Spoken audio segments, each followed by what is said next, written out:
Quando a gente vai falar agora sobre as células ciliadas brôncas, são as células caliciformes, são essas bolinhas aqui que tem dentro da parte pulmonar. Então aqui imagina o seguinte, eu vou pegar isso aqui, ó, e vou girar ao contrário. Imagina aqui a laringe sendo a raiz da árvore. Imagina essa região aqui, que é a traqueia, sendo o tronco da árvore. E depois toda essa região dos brônquios, que vai se desenvolver até chegar lá nos bronquíolos terminais, vai ser os galhos da árvore. Então nós temos aqui os galhos, raiz, tronco, galhos, e depois nós vamos ter também os alvéolos pulmonares que eu vou explicar para vocês, que seriam as folhas das árvores. Então nesse aspecto aqui, quando a gente vivencia um estresse de asfixia, seja você está sendo sufocada, vou continuar ainda dentro do exemplo da pandemia, você está sendo sufocada pela dificuldade respiratória que o vírus causou em você. Se você está tendo sintoma respiratório e o sintoma respiratório está te gerando falta de ar, de dispneia, você pode ativar essas células caliciformes. E o que são essas células caliciformes? Essas células caliciformes elas vão produzir um líquido chamado surfactante. Ele que mantém a tensão superficial do alvéolo. O que seria o alvéolo? Imagina uma bexiga, uma bola, um balão de festa, de aniversário, e esse balão, dentro dele tem um líquido. Esse líquido permite com que ele continue cheio. Quando você faz mais pressão nele ali, mais líquido ele produz, para gerar uma pressão externa e não deixar fechar, para não ter o colapso, para não ter o que nós chamamos na parte pulmonar, na parte respiratória, de atelectasia. Para não acontecer isso, produz esse líquido. Só que, numa fase específica, esse líquido ele vai ficar mais denso e vai entrar no quadro que nós chamamos de mucoviscidose e vai ter a presença de muco, catarro.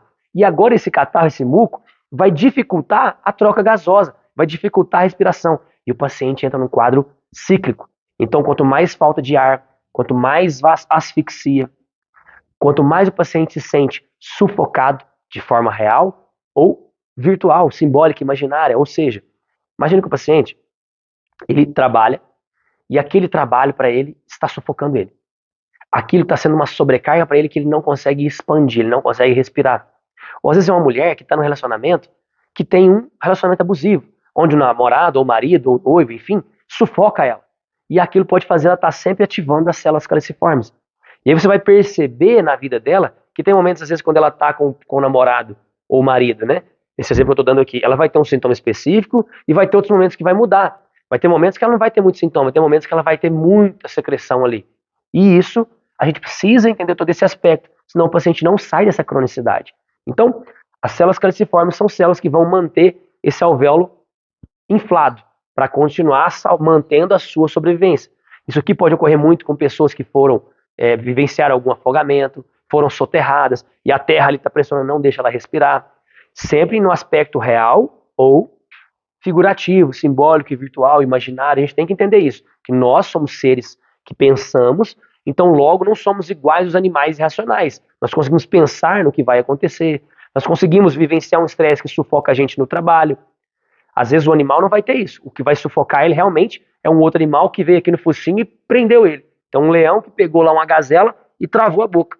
Isso pode sufocar ela, isso pode fazer ela ativar as células caliciformes da mesma forma que você, da mesma forma que o seu cliente, que o seu paciente. Só que às vezes não é um leão que está na sua boca te sufocando.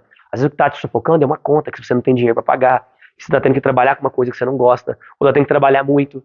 E isso está te sufocando. E isso está te gerando asfixia.